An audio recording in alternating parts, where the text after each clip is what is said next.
Philosophy has a problem, and it has had this problem since at least the 17th century. It goes like this. If everything we know about the world comes through sensory experience, which is the empiricist's fundamental commitment, then we know a lot about individual sensations, the redness of this apple, the hardness of this table, the sound of this voice. But how do we know that one thing causes another? How do we know that the apple falling from the tree is connected to the thump we hear a moment later? We don't experience causation directly. We experience events. The connection between them seems to be something we add. David Hume, one of the greatest empiricist philosophers, followed this line of reasoning to its radical conclusion. Causation, he argued, is not something we perceive. It is a habit of expectation, a pattern the mind builds up after seeing two events repeatedly follow each other. The fire doesn't really cause the pain. The mind has learned to expect pain after fire, and calls this expectation causation. This is extraordinarily elegant philosophically, but it is also deeply unsettling. It means that science, which is built on causal laws, is ultimately founded on nothing more than very well-established habits of expectation. It means our knowledge of the world is far more precarious than we thought.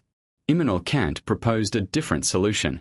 The mind, he argued, comes equipped with built-in categories, causation, substance, unity, plurality, that it imposes on the raw material of sensation. We don't perceive causation in the world because causation is a form that the mind brings to experience. This rescues the objectivity of science. The categories are universal because all minds share them, but at a significant cost. It introduces a permanent gap between reality as it is in itself and reality as we can ever know it. The world as experienced is always already structured by the mind's categories. What lies behind that structure, the thing in itself, is permanently inaccessible.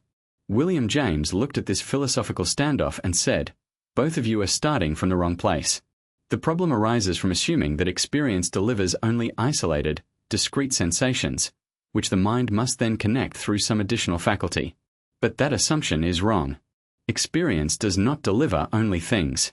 Experience delivers conjunctions, the and, the but, the if, the because, the of, the with, the without.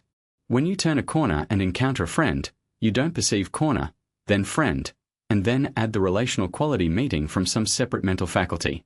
The meeting is in the experience from the start. This is the core of James's radical empiricism.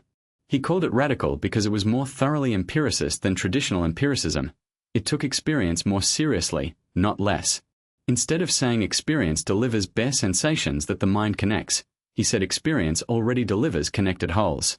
Relations between things are experienced just as directly as the things themselves. Causation is not a habit we impose on bare data. It is something we genuinely perceive in the lived texture of experience. The word and does not report a mental addition to separate facts.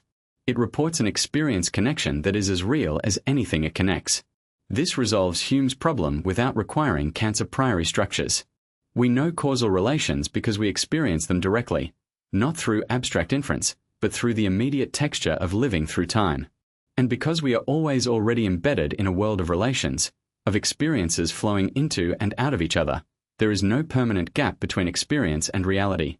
Experience, for James, just is the fundamental stuff of reality. Not mind, not matter, not Kant's inaccessible thing in itself. Experience, in its full relational richness, is what there is. The implications ripple outward in every direction. For epistemology, James's radical empiricism means that knowledge is not primarily a matter of representations in the mind correctly mirroring an external world.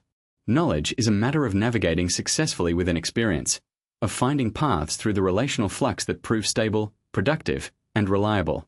This connects directly to his pragmatism. True ideas are those that successfully guide us through experience. For metaphysics, it dissolves the traditional mind-matter dualism.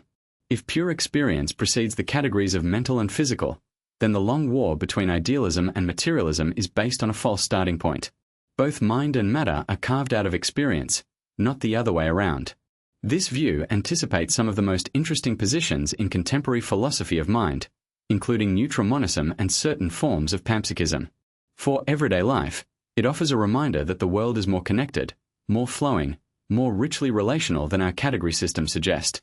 The boundaries we draw, between self and world, between cause and effect, between one moment and the next, are useful cuts in something that is, at the level of raw experience, continuous and whole. Subscribe to the Psychology of William James for more insights from the father of American psychology. New videos every week.